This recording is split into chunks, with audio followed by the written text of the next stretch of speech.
Hello good morning बच्चों। तो जो एक्सरसाइज 9D है, आज हम सम 7 करेंगे, लेकिन ये इसी कॉन्सेप्ट पे बेस्ड है। तो एग्जाम्पल 28 और सम नंबर 7 सेम है। तो पहले हम ये एग्जाम्पल को देखेंगे, फिर इस सम को करेंगे। The simple interest on a sum of money for 5 years at 6% per annum is 120 more than the simple interest on the same sum at 5% per annum for 4 years. Find the sum invested.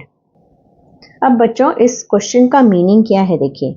ये कह रहे हैं हमने कुछ principal invest किया है, वो सम क्या है इन्होंने बताया नहीं है, लेकिन ये कहा है कि अगर हम 5 इयर्स और 6% के लिए इन्वेस्ट करें तो हमें जो सिंपल इंटरेस्ट है वो हमें 120 रुपीज़ मोर मिलेगा कंपेयर टू अगर हम 5% पर एनम में इन्वेस्ट करें फॉर 4 इयर्स। अभी देखकर ही पता चलता है बच्चों।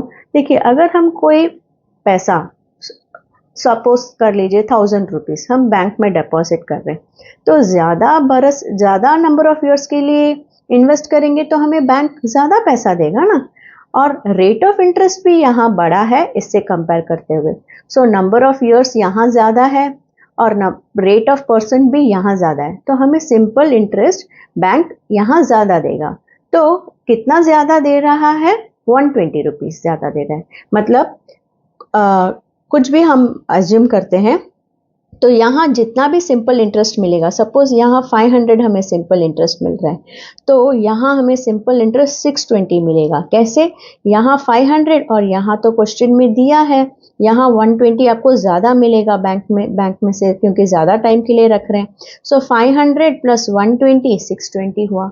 अगर यहाँ हमें 400 रुपीज़ इंटरेस्ट मिल रहा है तो यहाँ 400 प्लस 120 520 इंटरेस्ट मिलेगा। इस तरह से यहाँ हमेशा हमें 120 रुपीज़ ज़्यादा मिलेगा। तो देखकर ही पता चलता है बच्चों, दोनों केस का जो डिफरेंस है वही 120 है। मतलब simple interest of this subtracted by simple of interest of this will give you 120। देखिए, 620 minus 500 120, 520 minus 400 120। तो इस सेंटेंस से हम ये लिख सकते हैं कि difference in simple interest is equal to 120। तो इस हिसाब से हमें चलना है और प्रिंसिपल को 100 लेकर हमें आगे बढ़ना है। जैसे सेलिंग प्राइस कॉस्ट प्राइस में जब कॉस्ट प्राइस नहीं दिया होता तो हम कॉस्ट प्राइस को अज्यूम करते 100, इसी तरह इस सम में हम प्रिंसिपल को अज्यूम करेंगे 100 और difference in simple interest will be 120। ठीक है बच्चों, तो चलो शुरू करते हैं। पहले अजम्पशन पे पहले देखेंगे क्या हमें मिल रहा है। तो अगर हमने प्रिंसिपल को दोनों ही केस में 100 लिया, क्योंकि उन्होंने कहा है ना सेम अमाउंट उन्होंने बैंक में रखा है, सिर्फ रेट और नंबर ऑफ इयर्स का फर्क है। तो यहाँ अगर प्रिंसिपल 100 होता तो हमारा सिंपल इंटरेस्ट क्या होगा? PRT बाय 100 का फॉर्मूला लगाना होगा। तो सिंपल इंटरेस्ट होगा 100, rate of interest 6, time period 5। तो हमारा सिंपल इंटरेस्ट इस केस में 30 है, 30 रुपीज़ है। अब इधर देखते हैं, PRT by 100, simple interest is equal to P वही 100, R है रेट ऑफ इंटरेस्ट 5, टाइम है 4 बाय 100। तो हमारा सिंपल इंटरेस्ट इस केस में आ रहा है 20 रुपीज़। ठीक है, तो सिंपल इंटरेस्ट इन दोनों में क्या फ़र्क है बच्चों? कितना डिफरेंस है? हमें डिफरेंस चाहिए क्योंकि हम डिफरेंस से ही चल रहे हैं। So difference in assumed simple interest, क्योंकि ये सब अज्यूम्ड वाला है। सो 30 माइनस 20 इक्वल्स टू 10 रुपीज़। ठीक है, इसका मतलब जब हमने प्रिंसिपल 100 लिया, एज्यूम किया, तब दोनों के सिंपल इंटरेस्ट में क्या फ़र्क आ रहा है? 10। ये हमारा एजम्पशन है। ठीक है, एज्यूम किया हमने, प्रिंसिपल 100 है, तो एजम्पशन पर दोनों के बीच में फ़र्क क्या आ रहा है? 10। लेकिन इस सम में डिफरेंस क्या है? हम सम के अकॉर्डिंग चलेंगे। क्वेश्चन में कहा है 120 मोर, मतलब इन दोनों के बीच में एक्चुअल फ़र्क कितना है? 120। तो एक्चुअल सिंपल इंटरेस्ट में इतना फ़र्क है, तो एक्चुअल प्रिंसिपल कितना इन्वेस्ट किया।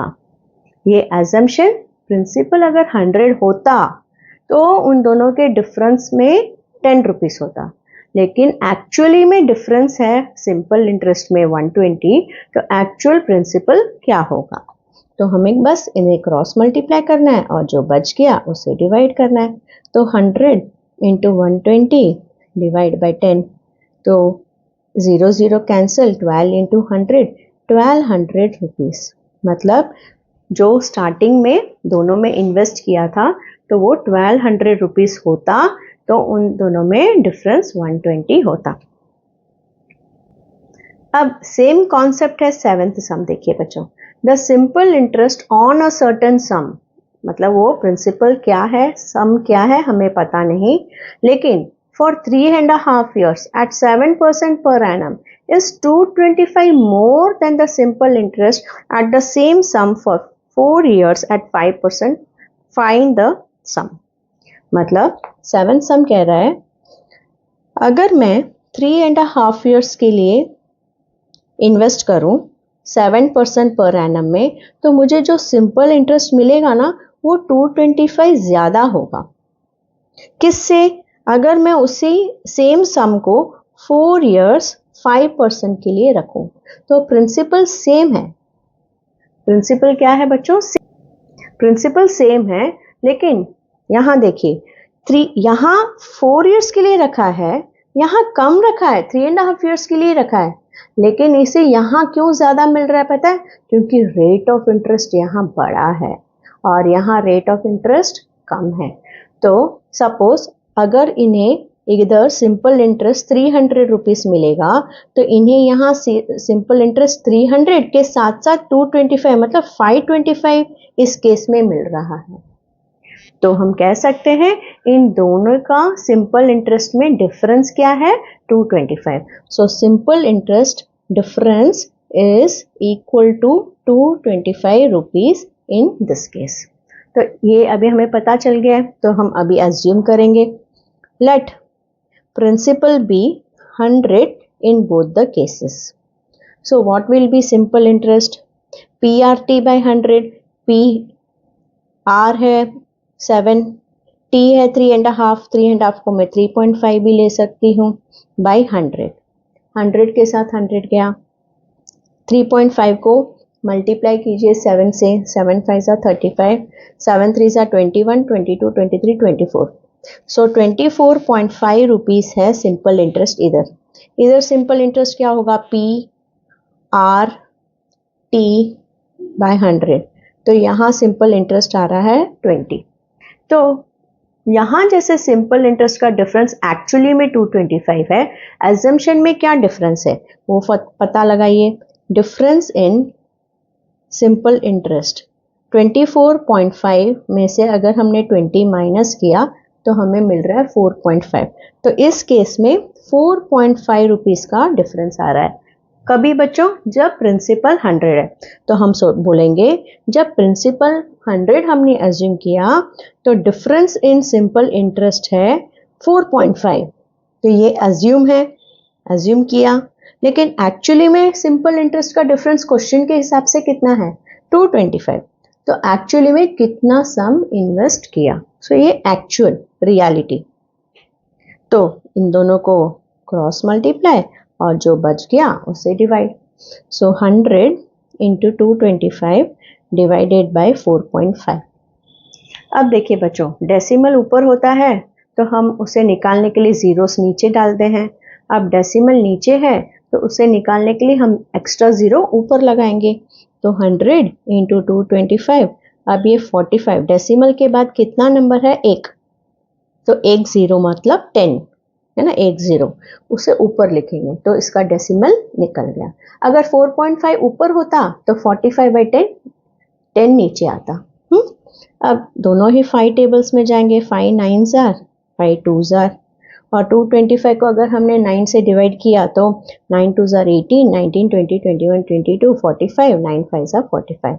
सो 25 2s are 50, 50 इंटू 100 5000 है ना। 25 2s are 50 और 50 इंटू 100 50 इंटू 150 और ये 2 जीरो, तो मतलब प्रिंसिपल इन्होंने 5000 इन्वेस्ट किया था। बस इतना ही बच्चों। नेक्स्ट क्लास में एक लास्ट टाइप ऑफ सम है, वो हम नेक्स्ट क्लास में देखेंगे, that is example 27 and 28। No, example 27 and exercise 9D का सम नंबर 8। तब तक के लिए बाय।